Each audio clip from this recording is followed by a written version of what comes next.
Señores, gracias. Gracias por darse un momento, un tiempo, por estar presentes y escuchar esta charla. Yo estoy seguro que va a ser de mucha utilidad para ustedes y para el beneficio de los suyos. Mi nombre es Piero Calderón, soy médico ocupacional.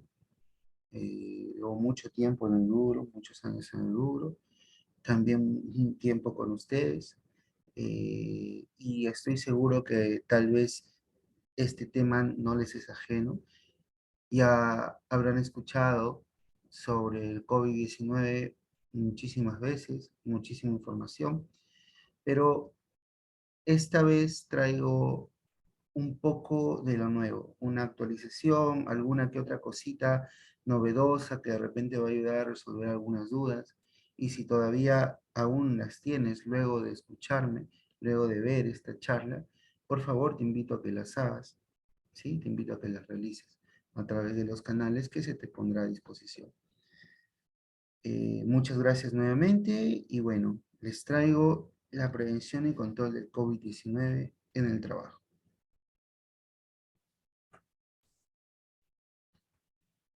Yo sé que ya lo hemos visto, pero siempre es importante recalcar y empezar con lo básico.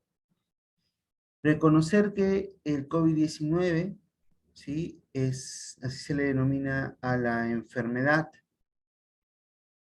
que es ocasionada por el SARS-CoV-2, que es un coronavirus, es un tipo de coronavirus, ¿sí? Es un SARS, la sigla SARS eh, viene de síndrome respiratorio agudo severo, que es prácticamente la forma en cómo se presentaba el coronavirus siempre, porque esto es algo que tienes que saber. El coronavirus no es nuevo, ¿no? Estoy seguro que ya lo has escuchado antes. No es que sea el primer coronavirus al que nos enfrentamos. Venimos luchando contra el coronavirus muchísimos años, décadas, ¿no? Casi un siglo ya. Eh, y este se presenta usualmente con un virus gastrointestinal. Tanto es así que ya lo hemos aceptado como un virus convencional que causa enfermedades pues diarreicas, ¿no? Sin embargo, hay algunas variantes de este coronavirus que generan enfermedades respiratorias y cada vez que hacen enfermedades respiratorias es un gran problema porque es muy contagioso, ¿no? Y actualmente estamos en medio de una pandemia que una de estas variantes respiratorias del coronavirus ha ocasionado. Esta variante se le ha denominado SARS-CoV-2, ¿no? Y a la enfermedad COVID-19, porque en ese año, 2019, fue el primer caso de estos allá en China. Bien, pero recuerda, el coronavirus, el SARS-CoV-2, es uno más de los muchos coronavirus a los que nos hemos enfrentado, ¿sí? Sin embargo, como les mencionaba, este virus cambia, muta, hay muchos tipos de coronavirus, ¿ok? Uno de esos tipos es el SARS-CoV-2, el cual ocasiona el COVID-19. Bien, pero como SARS-CoV-2 también muta, sigue siendo SARS-CoV-2, pero sigue siendo SARS-CoV-2, pero varía, cambia en ciertas partes de su estructura. Un virus digamos que al finalizar su expresión genética, me explico, el virus tiene una cadena de genes. Cada uno de estos eslabones de la cadena va a expresar una parte de su estructura y al finalizar toda la expresión de su estructura, digamos que lo vamos a simbolizar como este circulito, esta bolita que vemos aquí. ¿De acuerdo? Ok. Entonces, digamos que así se ve el virus, que básicamente es muy similar. Ok, cada una de estas partecitas que ha ocasionado, que se ha usado, cada una de las piezas que se ha usado para darle esta forma, ha partido a raíz de un código genético, porque el virus es eso, es un código genético que usa las proteínas, usa los recursos del ser humano para poder llegar a transformarse en su forma final. Bien, entonces, así es como termina el SARS-CoV-2. Cada una de estas partecitas, como les mencionaba, parte de un código genético. Ok. Entonces, si una partecita, si un código genético, un pequeño eslabón cambia, entonces va a expresar una pieza diferente. Va a seguir siendo un SARS-CoV-2 porque sigue teniendo la misma estructura, las mismas características, pero hay una pieza que será diferente, ¿sí? De repente, pues, la proteína spike o espiga o la proteína de pico será más grande, más pequeña, más gruesa, tendrá 5 puntas en lugar de tener 3 puntas, etcétera. ¿Bien? La proteína de la membrana será más rugosa, menos rugosa, etcétera. ¿De acuerdo? Entonces, basta con que una de estos eslabones del genoma cambie para que una de las partes finales de la estructura del virus cambie. Y esto, señores, cambia totalmente el comportamiento del virus. Cambia el comportamiento del virus. Una pequeña partecita puede cambiar el comportamiento del virus. Entonces, ¿a qué se le llama variante? ¿Sí? A aquellos virus que han sufrido varias mutaciones, varios de estos cambios, como para ya deslindarse en comportamiento y características de sus otros congéneres o sus otros hermanos variantes, si se podría decir. Bien, entonces yo así como SARS-CoV-2 tengo muchas variantes. Actualmente he identificado cerca de 23 variantes diferentes. Bien, pero no todas son de importancia clínica o importancia relevante. Solamente algunas se consideran como pues de interés, de importancia. Bien, entonces, eh, este virus tiene una, dos, tres mutaciones, ok, lo sigo denominando SARS-CoV-2, pero si tiene 10, 12, 15, 20 mutaciones, o sea, cambios en su estructura, ya lo voy a denominar como otra variante, porque va a tener totalmente un comportamiento diferente, ¿no? Entonces, por ejemplo, ¿qué comportamiento diferente? Los cambios en esta proteína, en la proteína de la espiga o del pico, ¿sí?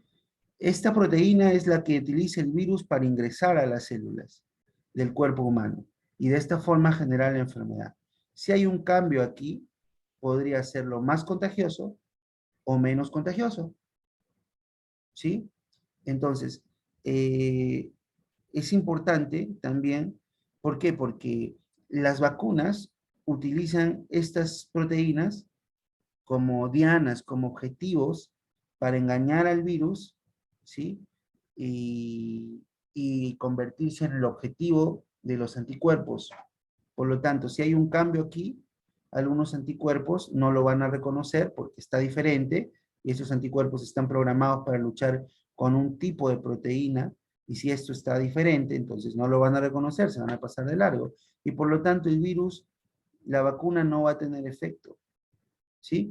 Esto pasa en algunos casos, así que esta proteína es la que principalmente está en observación siempre, porque aquí se va a ver con los cambios en esta proteína, se va a ver si un virus es más contagioso o no, si la vacuna va a ser, qué tanta va a ser la eficacia de la vacuna que se está desarrollando, ¿sí? Para qué tanto los anticuerpos o la inmunidad que generas te va a proteger. Por ejemplo, eh, el Delta, ¿no? Estábamos con la variante Delta, ¿sí? Más o menos la gente, pues, una vez que le daba, eh, se confería de una inmunidad relativamente importante de 4 o 5 meses. Pero empezó a aparecer el Omicron, tenía una variantes diferentes, aquí unas mutaciones en estas proteínas, y pues, como eran proteínas diferentes, los anticuerpos no lo reconocían y no podían detenerlo. Así que las personas que pensaban que iban a estar relativamente protegidos 4 o 5 meses, a los 2 meses se volvieron a enfermar. ¿Por qué? Porque era otro tipo de coronavirus, era otra variante, ¿sí? Era el Omicron. Tenía una proteína de espiga diferente. La eficacia de algunas vacunas bajaron con este Omicron. No mucho, pero sí se bajó un poco. ¿Bien? Entonces, esto es lo que es una variante, señores y señoras. En resumen, una variante es aquel virus que tiene más mutaciones de lo normal. Digamos, 10, 15, 20 mutaciones, ya hay que considerarla otro tipo de SARS-CoV-2, otra variante. ¿Bien? ¿Y cuántas variantes tenemos? Tenemos cerca de 23, como les mencionaba. Digamos que relativamente preocupantes. Tenemos el alfa, ¿no? Fue la que se detectó, una de las primeras que se detectaron en septiembre del 2020, me acuerdo, en Reino Unido, ¿sí? El beta en mayo, pero por allá por Sudáfrica también, mayo del 2020, ¿no? Acá llegó el beta primero. El gamma, detectado aquí nada más en Brasil, ¿no? El delta, que tuvimos una ola relativamente importante antes de la penúltima ola eh, fue liderada por el delta, ¿no? Y fue detectada ya en la India en el 2020.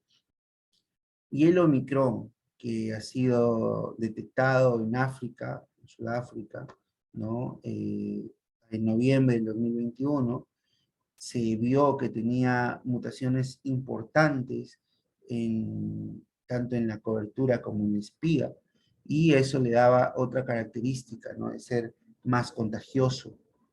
Entonces, como era más contagioso, se diseminó muy rápidamente y la OMS lo declaró como una variante de preocupación. Y efectivamente que lo fue, porque acabamos de pasar por una ola muy preocupante de casos, ¿no? Hemos llegado al punto crítico. Llegamos en su momento al punto crítico de casos, nunca habíamos tenido tantos contagios en un solo día en el Perú, y fue por la Omicron, porque es una variante muy contagiosa, pero más leve. El Perú también ha tenido sus propias variantes. Aquí en Perú tenemos la lambda, se ha detectado por primera vez en el mundo, aquí en Perú, en diciembre del 2020, pero no ha sido como que de gran impacto, felizmente, ¿no? Y aquí nada más cerca en Colombia, la variante Mu, tampoco ha sido de mucho impacto. Estas son, digamos, las preocupantes. Y ya ni tanto así, porque bueno, digamos que hemos superado las cuatro primeras y la quinta pues la estamos superando, ¿no? Ahora existen estas diferentes variantes, pero son variantes, ¿no? El comportamiento es relativamente diferente en cuanto a la contagiosidad, en cuanto a la severidad de los síntomas, etcétera, pero las características principales siguen siendo iguales o similares. Y esto es lo que hay que siempre recordar. Todas son SARS-CoV-2. Todas son SARS-CoV-2. El agente causal es SARS-CoV-2. Todas se siguen transmitiendo por gotitas respiratorias. No hay transmisiones directas, que es a través de las gotas respiratorias o fómites que expulsa una persona cuando habla, pronuncia ciertas letras como la B, ¿no? La F, o cuando tose o estornuda, ¿no? Entonces estas gotitas se proyectan y viajan más o menos a 1,20 m de distancia y contagian a la persona que está alrededor, ¿no? Esta es la transmisión directa. La transmisión indirecta es que estas gotitas de repente no llegan a alcanzar a una persona, pero sí quedan en contacto con una superficie, ¿no? Y en no mucho tiempo, dependiendo de la superficie, viene una persona y tiene contacto con esta superficie.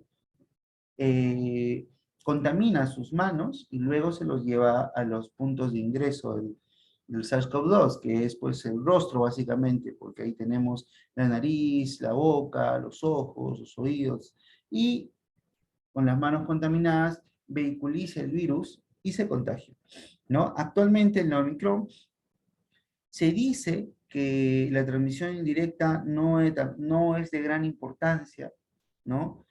Pero no hay que descuidarnos, porque si bien es cierto, esto pasa con la Omicron y todavía está en estudios con la Omicron, recordar que las otras variantes siguen estando presentes. Que estén menos predominantes, que sean los causantes de menos casos, no significa que se hayan ido totalmente. Siguen presentes, así que igual hay que seguir cuidándonos. Bien, hay que seguir lavándonos las manos, desinfectando las superficies, etc. El periodo de incubación sigue siendo el mismo. ¿Qué es el periodo de incubación? Es el periodo en el cual ingresa el virus, hoy me contagio, hoy me expongo, el virus ha ingresado a mi cuerpo, y desde hoy hasta el primer día, hasta el día en que desarrollo el primer síntoma, eso es el periodo de incubación, que normalmente puede ser de 2 hasta 14 días. Hasta 14 días porque hay gente que no desarrolla ningún síntoma, nunca. Son gente que son asintomáticos, ningún síntoma.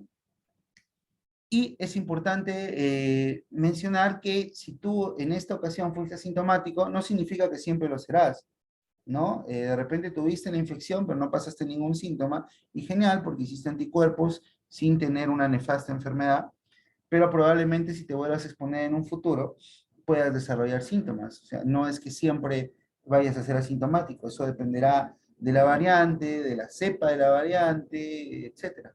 ¿Bien? Ok. El periodo de transmisibilidad es aquel tiempo en el que yo puedo contagiar, ¿sí?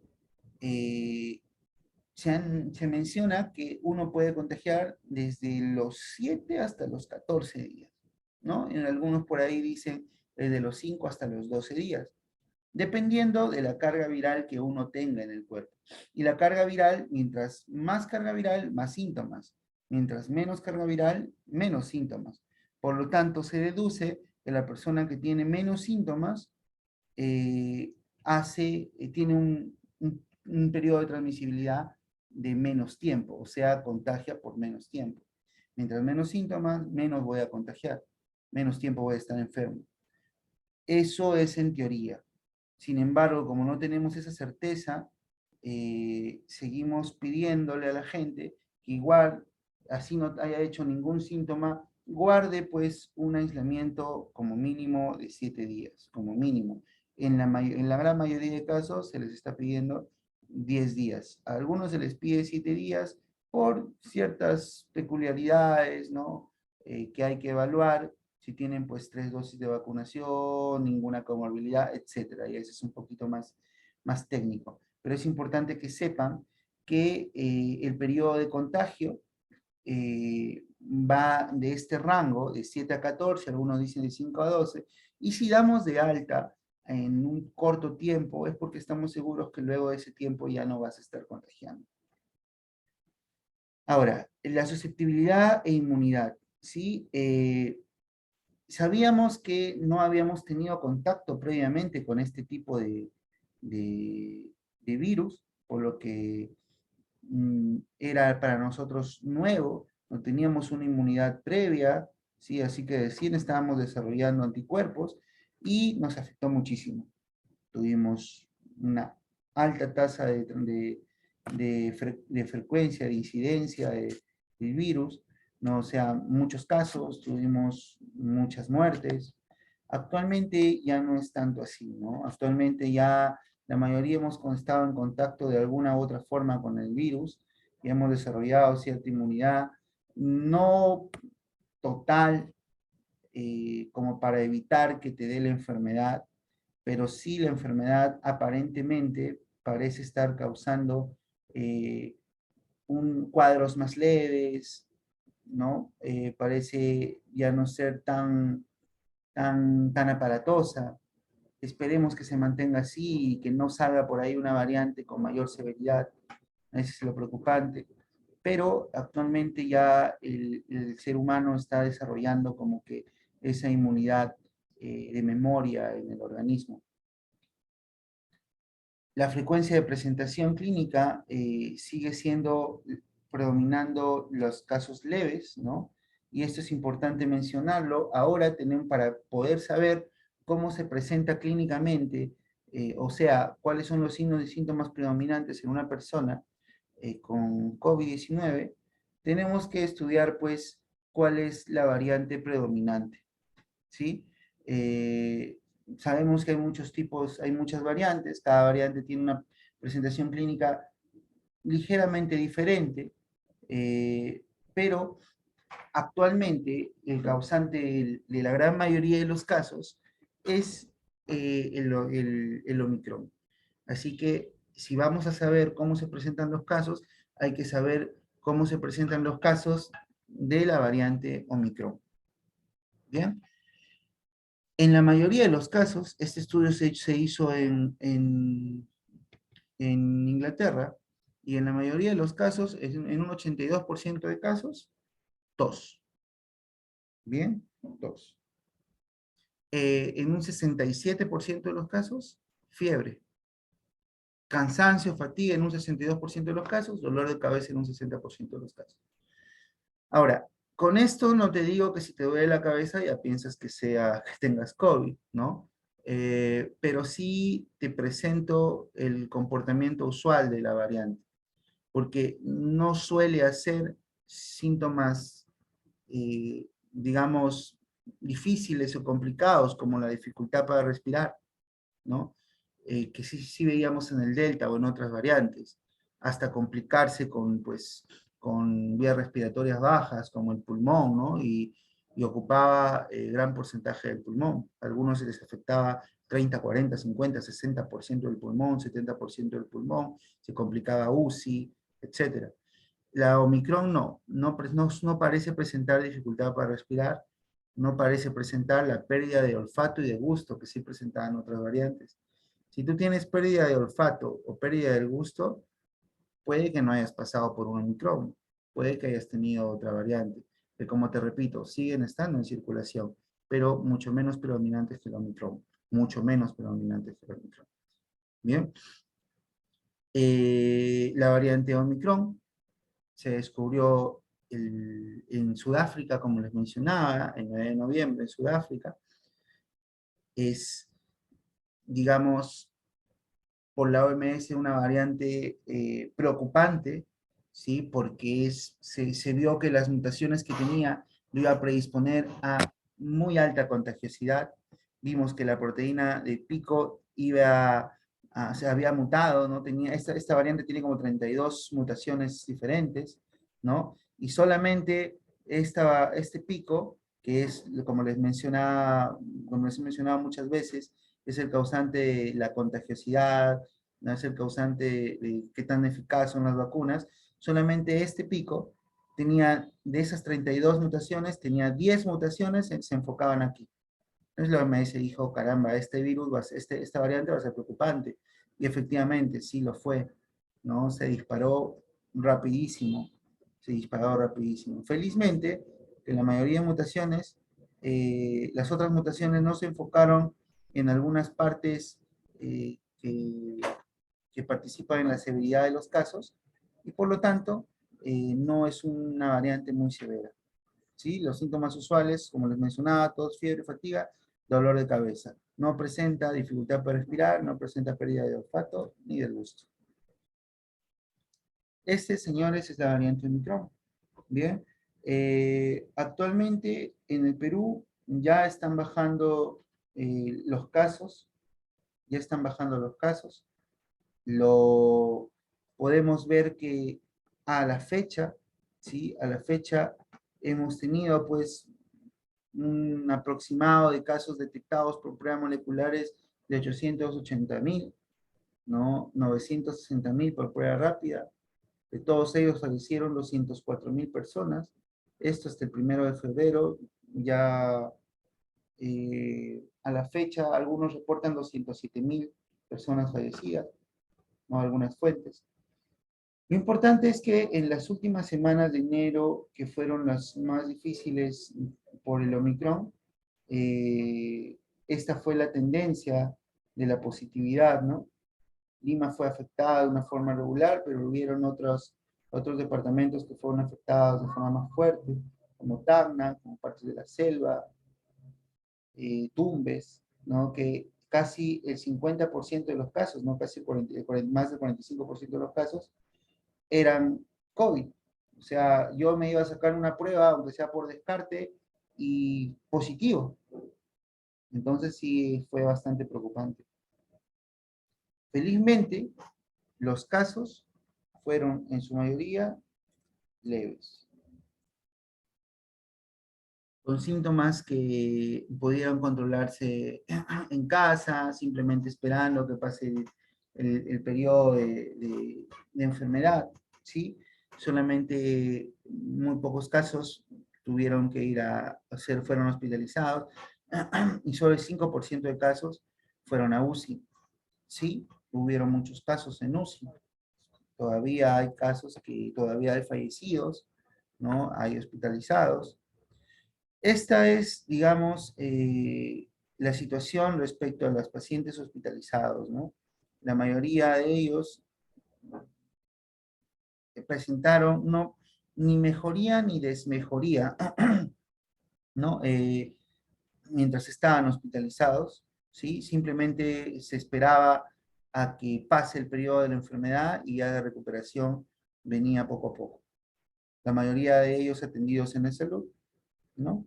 Y solamente algunos pocos necesitaron pues ventilación mecánica. Fallecidos, siguen habiendo fallecidos por COVID-19, ha afectado a todos los rangos de edad, pero obviamente afectó más a los adultos mayores. A la fecha se sabe de 855 niños que menos de 12 años que fallecieron por COVID-19. Entre lo importante de este cuadro es, digamos, a la fecha, es saber que en las últimas semanas de enero, ¿no? Porque finalmente este es el recuento de todo lo que nos afectó el COVID en el Perú, pero en la última semana de enero solamente hubieron, el pico máximo de casos fue de 111 casos, que fue el día sábado 22 de enero. Ese fue el día que tuvimos más casos en este último mes, ¿no? Y es, la verdad, una gran diferencia con algunos momentos, ¿no? El año pasado, en abril, en febrero, en marzo, abril, teníamos pues 500 fallecidos por día, 600 fallecidos por día, 700 fallecidos por día. Esta vez, el pico más alto ha sido de 111 fallecidos por día, que fue el sábado 22 de enero, y de un momento en el que el Perú tuvo la mayor cantidad de contagiados en la historia del COVID-19, en la historia de la pandemia. Así que, digamos que es una tasa de letalidad bastante baja a comparación de lo que hemos vivido antes.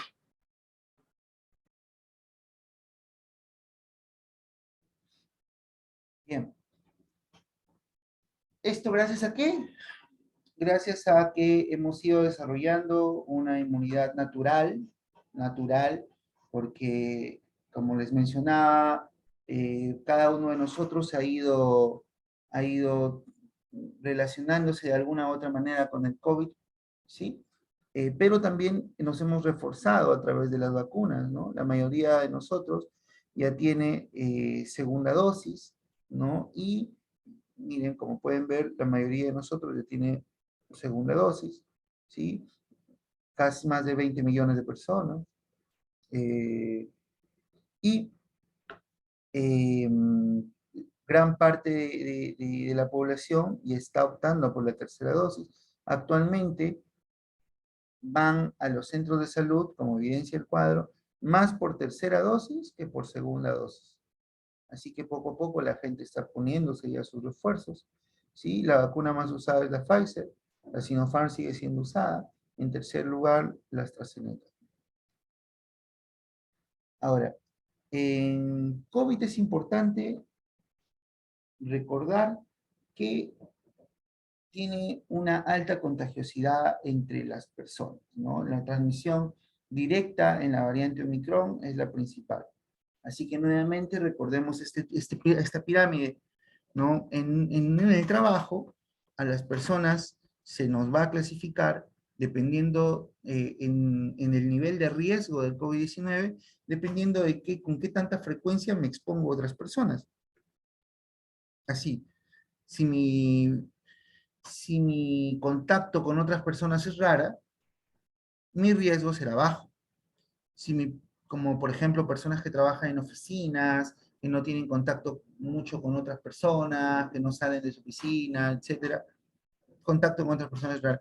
Si yo trabajo en un puesto que tengo contacto, pues, de repente con toda la gente porque ingresa, como como vigilancias, como atención al público, o tengo contacto con otras personas porque trabajamos codo a codo, etcétera, será pues un riesgo medio. Riesgo alto es para el personal que va a trabajar su trabajo, los puede exponer a pacientes con COVID, como el personal de salud, como la policía, ¿no? Y de muy alto riesgo, pues para las personas que están dentro de los hospitales, dentro donde están los casos complicados, ¿no? Ahora, las medidas de prevención siguen siendo las mismas, ¿no? Recordemos las vías de ingreso del SARS-CoV-2, ojos, nariz, boca y también oídos, señores, ¿sí? Para las personas, pues, que con sus manos contaminadas tocan sus auriculares y luego se los llevan, se ponen sus audífonos para escuchar su música, el celular, etcétera, también ingresa por oídos, ¿bien? Entonces, sabiendo estos 4 puntos de ingresos, podemos saber cómo pues debemos evitarlo. ¿Cuáles son las 4 razones que explican la cantidad de casos? Y primero, que la gente no se quede en casa. Yo sé que la severidad ha bajado, ahorita estamos viviendo una relativa paz en cuanto a contagios, no sabemos cómo se irá a desarrollar en el transcurso del año, esperemos que se mantenga así, pero eso no significa que debamos bajar la guardia. Hay que tratar de mantenernos en casa todavía hasta que el virus se controle, ¿sí?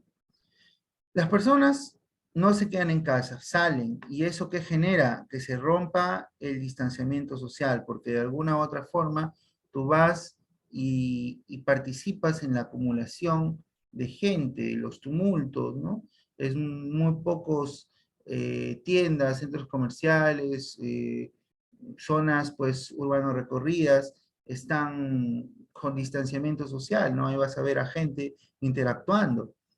Eh, las, las superficies están contaminadas, ¿sí? Las superficies están contaminadas y hacemos vehiculización del virus y nos lo llevamos al rostro. Y el rostro no está protegido. Entonces, si nos basamos en estas 4 premisas que explican el contagio, que explican la transmisión del virus, podemos plantear las 4 principales formas de evitar la enfermedad. Y esto es, quédate en casa.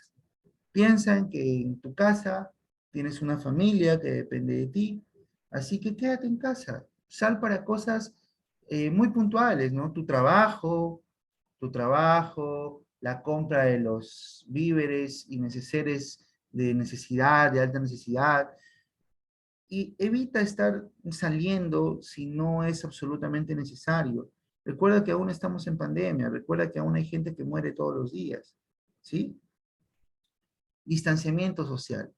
Si bien, bueno, tienes que salir, porque necesariamente uno tiene que salir para hacer cosas de importancia, como les mencionaba, salir a comprar, a trabajar, etcétera. Ok, nos tocó salir. Mantén tu distanciamiento. Les había comentado que el virus se propaga, se proyecta hasta 1,20 m. Entonces, tu distanciamiento tiene que ser al menos 1,5 m, para que si por ahí una persona contagiada pasa por tu lado, ¿sí? Y te habla o se le escapa un estornudo, tos, etcétera, entonces tú estás a una distancia en la que el virus no va a llegar a ti y gracias a eso te protegiste. Es tanto el impacto del distanciamiento social que, como verás, si una persona sale y solamente se cuida de lo que debe cuidarse, se cuida la mitad, o sea, digamos, está la mitad del tiempo pensando en su distanciamiento, ¿sí? De las 20 personas que se ha encontrado, con 10 personas ha mantenido el distanciamiento. Solo se ha cuidado la mitad, ¿sí? Miren cómo cambia la repercusión en la sociedad. Una persona que se enferma, se dice que en 5 días va a contagiar a 2,5 personas como mínimo, ¿sí? 2,5 personas, y cada una de ellas va a contagiar a otras 2,5 personas como mínimo. Por lo tanto, en 30 días va a haber 406 casos solamente por esta personita que se contagió por no tomar el distanciamiento social. 406 casos. ¿Bien? Si tú te protegiste la mitad, habrán solo 15 casos. en 30 días. Solo con la mitad, 15 casos. O sea, es abrumante, es eh, totalmente impactante cómo esta medida puede cambiar la tendencia de la enfermedad en la sociedad, el distanciamiento social.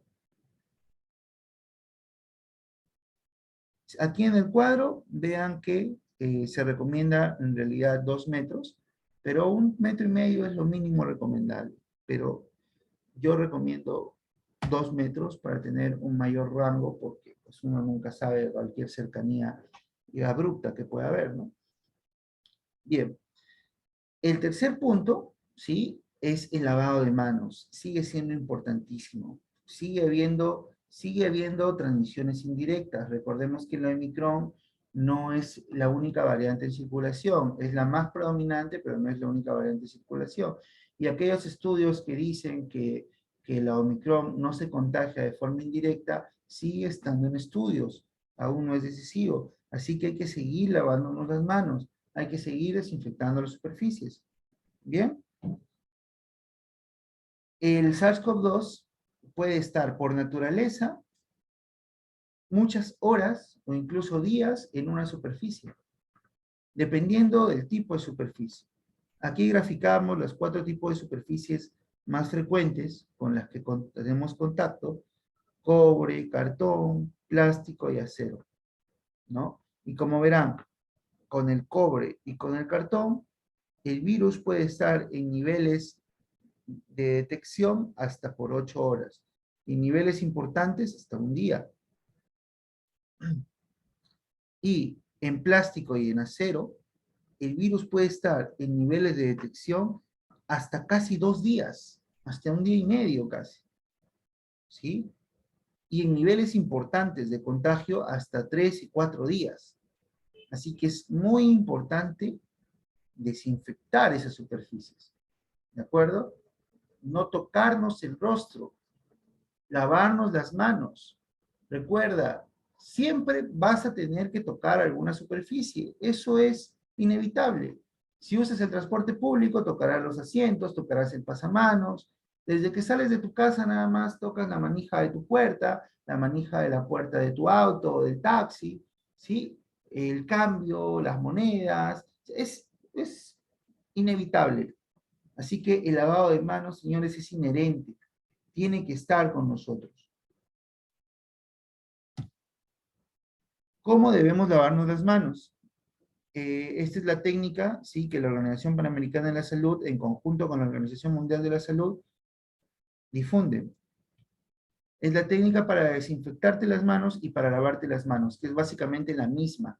Lo único que cambia es que si te vas a desinfectar las manos, tienes que hacerlo con alcohol, ¿sí? Se recomienda ahora el 70%, en su momento decían el 60-95%, yo siempre les dije no muy concentrado porque se evapora muy rápido, y el tiempo ha dado la razón de que ahora las recomendaciones están en torno a alcohol del 70%.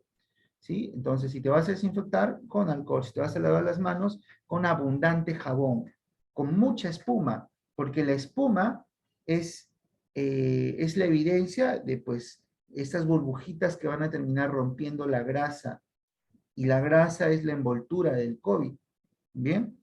Entonces, abundante espuma. Y la técnica va a ser similar. Primero, ya sea alcohol o jabón, lo que tengas en la palma de las manos, vas a friccionarlo en forma circular. ¿Bien? Luego vas a llevar una palma de la mano al dorso de la otra mano y vas a friccionarla con los dedos entrelazados. Y de esa forma verás que estás limpiando, ¿sí?, la parte inferior de la zona de los dedos, de la zona interdigital de los dedos. Luego, juntarás ambas palmas de las manos y la friccionarás con los dedos entrelazados, y de esa forma estarás también desinfectando, lavando la zona interdigital superior de los dedos. Hasta aquí, señores, ya hemos lavado o desinfectado palma de manos, el dorso de ambas manos, la zona interdigital, tanto arriba como abajo, ¿sí? ¿Y qué falta? Falta la parte trasera de los dedos, ¿no? La parte posterior de los dedos. Por lo que voy a entrelazar mis dedos y voy a frotar el dorso de los dedos de una mano con la palma y luego lo haré con la otra mano. Hasta ahí ya he lavado toda mi mano, pero si ustedes se percatan, siempre hay un dedo que sobra y es el dedo pulgar. ¿Ven? El dedo pulgar no participa en los procesos anteriores. Por lo tanto, vamos a hacer un paso solamente para el dedo pulgar. Y voy a enrollar el dedo pulgar, rodearlo con toda la palma de mi mano y voy a friccionarlo bien. Bien, de esta forma ya tengo toda mi mano lista. Solamente me he olvidado de algo, de uno de los puntos más importantes donde se acumula toda la sociedad, las uñas. Por lo tanto, voy a hacer mis manos como una especie de cucharita, juntar todas mis uñas y voy a rascar la palma de mi mano en forma circular para que el alcohol o el jabón ingrese a mis uñas. Y con esto me habré lavado o me habré desinfectado totalmente. Si me he desinfectado, si he usado alcohol, dejaré que se seque al aire libre. Bien, si he usado jabón, pues ya podré enjuagarme, lavarme con agua, ¿no? Y la toalla que use a descartarla si estoy afuera. Bien, esa es la correcta técnica de lavado de manos. Ahora, el equipo de protección personal. El básico y más importante, las mascarillas. Bien, la mascarilla que te va a proteger y es la más aceptada, la KN95, ¿sí? La N95 también es aceptada, solo que es, pues, menos práctica a la hora de juntarlas con otra mascarilla, que es lo que les iba a mencionar. La KN95 no necesitas juntarla con otra mascarilla. Sin embargo, es una buena práctica, ¿sí? Aumenta un poco el nivel de protección. La que sí necesitas juntarla con otra mascarilla es la mascarilla quirúrgica. Si tú usas esa mascarilla quirúrgica, esa azul o verde que encuentras por ahí, debes usarla con otra mascarilla encima. Te pones primero la mascarilla quirúrgica y encima te pones tu mascarilla de tela que tienes en casa o una KN95 si tienes, mejor todavía. ¿De acuerdo? Entonces, el uso de esas dos mascarillas te va a proteger muchísimo. Ahora, esta es una tendencia que se está volviendo casi norma en otros países y en Perú también se está cogiendo, es usar sujetadores o ligas. Estos sujetadores permiten que la mascarilla, las mascarillas se mantengan herméticamente cerradas siempre. De verdad hagan su nivel de protección y la aumenta, ¿no? Entonces aumenta el nivel de protección. Lo que hace este sujetador es en cada una de los agarres de las mascarillas, te los pones en la parte dorsal de la cabeza y va a hacer que la mascarilla esté más pegada a tu cara y así se mantenga, ¿no? Cosa que el viento, tu manipulación, etcétera, no esté soltando la mascarilla, manipulándolo. Así que aumenta mucho su nivel de protección. Es una muy buena práctica. Recordar el uso de la mascarilla, tiene que cubrirte nariz, boca y mentón, ¿no? ¿Sí? No solamente la boca, no solamente la nariz y obviamente no el mentón, ¿sí? Es nariz, boca y también mentón. El mentón, ¿por qué debo cubrírmelo? Porque de esa forma hago que la mascarilla se estire correctamente y pueda realmente cumplir su función, ¿sí? Aquí te ayudan muchísimo los sujetadores que comentábamos en esta diapositiva.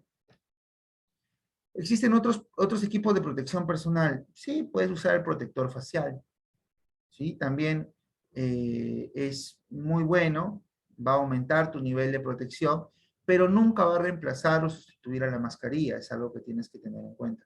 Bien, no uses estos protectores en recién nacidos, ¿sí? Ni niños menores de 6 años recomendaría yo. No los uses, no se los pongas, ¿bien? Eh, Recuerda, esto es plástico y en el plástico, ¿hasta cuántas horas puede estar el COVID? Hasta 3 días o más, casi hasta 4 días. Así que luego que regreses a tu casa, desinfecta bien este plástico. ¿Bien?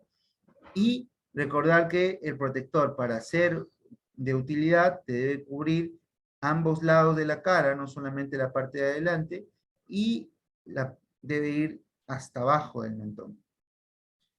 Ahora, el uso de guantes, siempre yo se los dije desde un primer momento, yo siempre lo he dicho desde un primer momento y también el tiempo me dio la razón aquí, los guantes no son una buena medida, no se debe usar como equipo de protección personal, porque genera una falsa sensación de protección en las personas que lo usan, sienten que están siendo protegidas cuando realmente no están siendo protegidas, ¿sí?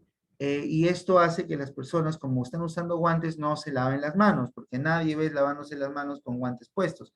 Por lo tanto, el plástico de los guantes, ¿sí? Va a acumular el SARS-CoV-2. Porque ¿cuánto tiempo está el SARS-CoV-2 en plásticos o en látex? Pues hasta 4 días, 3 días, 4 días. Por lo tanto, generas transmisión indirecta, ¿sí?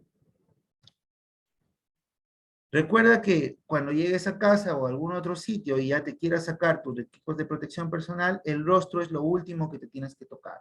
Primero te sacas todo, si has usado un mandilón o algo, te lo sacas. Te lavas bien las manos, ¿sí? Primero te lavas las manos y luego de que te has lavado las manos, recién puedes manipular tu rostro. Te sacas los lentes si es que has usado, la careta, te sacas la mascarilla y luego te vuelves a lavar las manos porque probablemente estos equipos estén contaminados. Así que te debes de lavar las manos antes de ir a manipularte el rostro, de sacarte los equipos de protección del rostro y luego de sacártelos. ¿De acuerdo? Otra medida de protección que está siendo impulsada bastante por el Ministerio de Salud, por el Ministerio de Trabajo, es la ventilación. Bien, hay que procurar trabajar, hay que procurar estar en sitios ventilados, ¿sí? Abre las puertas que tengas, abre las ventanas que tengas. Si tienes ahí un sistema de extracción, manténlo prendido todo el tiempo. Extracción, ojo, ¿sí? No ventilación. Sí, porque los ventiladores y la ventilación lo que hace es circular el mismo aire, no renueve el aire, si recircula el aire y dispersan los aerosoles. Bien, evita que cuando vayas a descargar el inodoro, la tapa esté abierta, cierra la tapa, descarga el inodoro para que ese remolino que se genera no haga aerosoles. Bien, y en tu casa evita estar con las puertas cerradas, con las ventanas cerradas, siempre tenlo ventilado, ¿sí? Abre las ventanas totalmente. El mejor sistema para renovar el aire es la ventilación natural, recuérdalo. Pero recuerda también que porque está ventilado no quiere decir que ya puedo estar más cerca a la persona, por ahí siempre he escuchado casos, doctor, yo sí he estado cerca a tal persona, pero hemos estado en un espacio abierto. No, no, no, eso no lo sustituye, ¿sí? Las 3 medidas de oro para la prevención del COVID-19 es higiene de manos, uso de protección de equipo de protector personal, uso de mascarillas y distanciamiento físico, ¿sí? Distanciamiento social.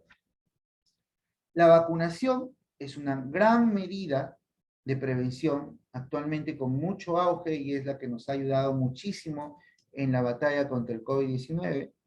En nuestro país se han usado sobre todo la Pfizer, primero se usó la Sinopharm, ¿no? La AstraZeneca vino, pero no se difundió mucho y se siguió usando la Sinopharm, luego vino la Pfizer, ¿no? Ahora estamos con la Moderna, pero sigue predominando la Pfizer en nuestro país, ¿no?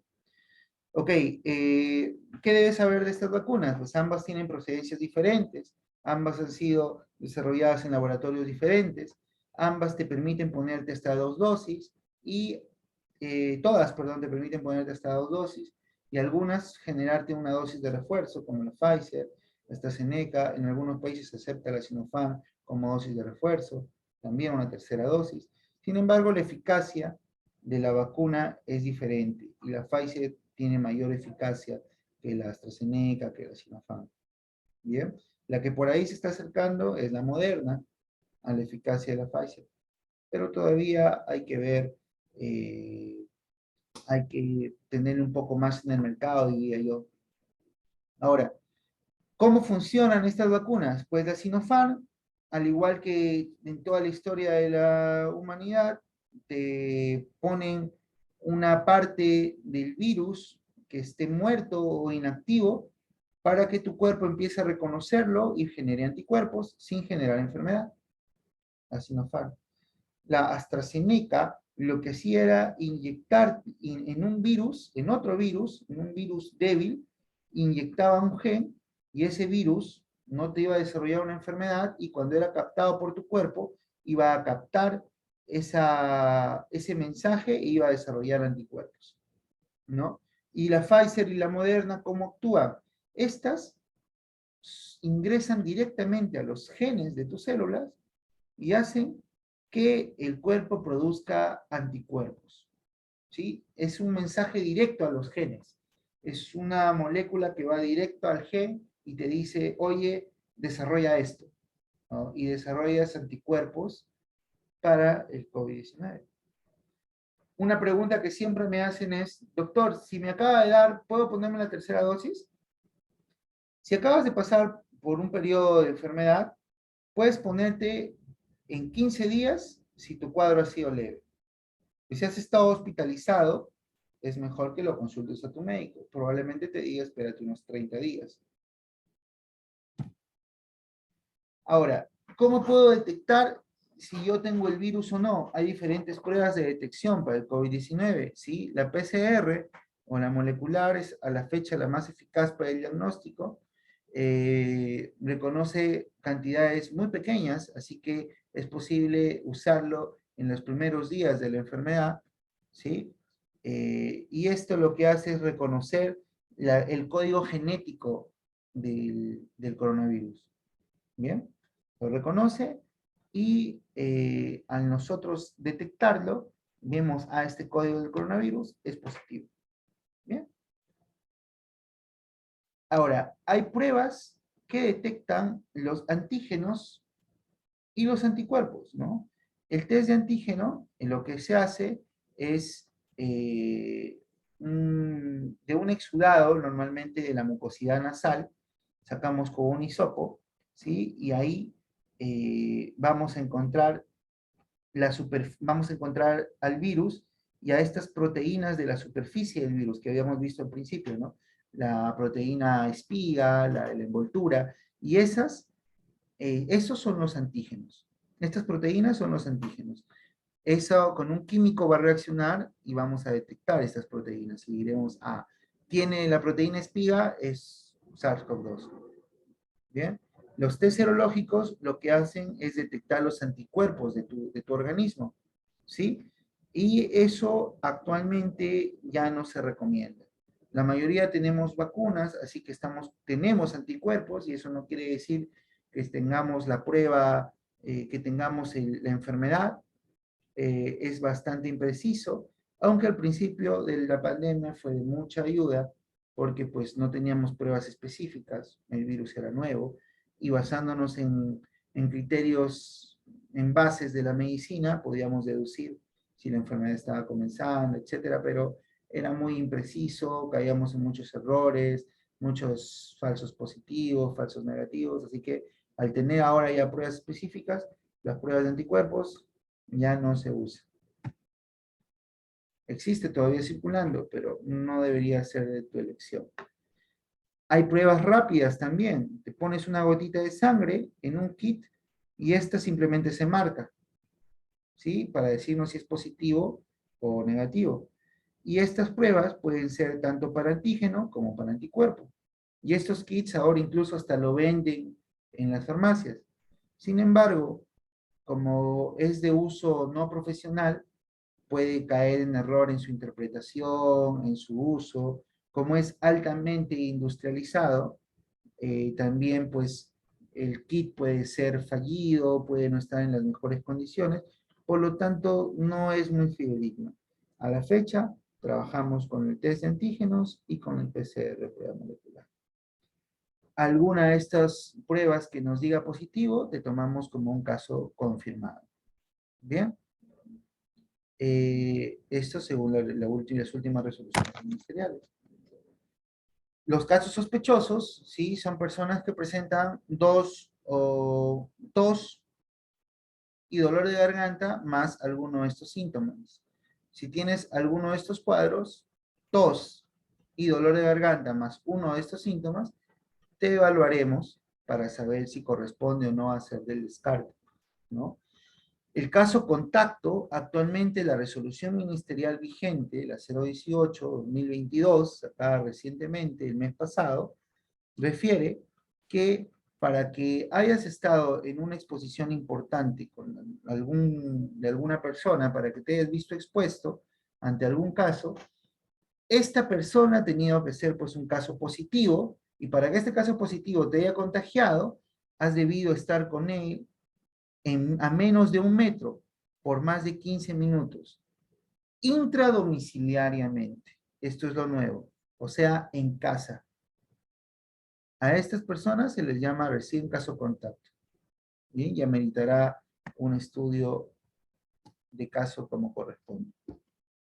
Recordarles también que los factores de riesgo aún se mantienen. Yo sé que la mayoría estamos con la idea de que el Omicron es más leve, pero recuerden las diapositivas que les mostré al inicio.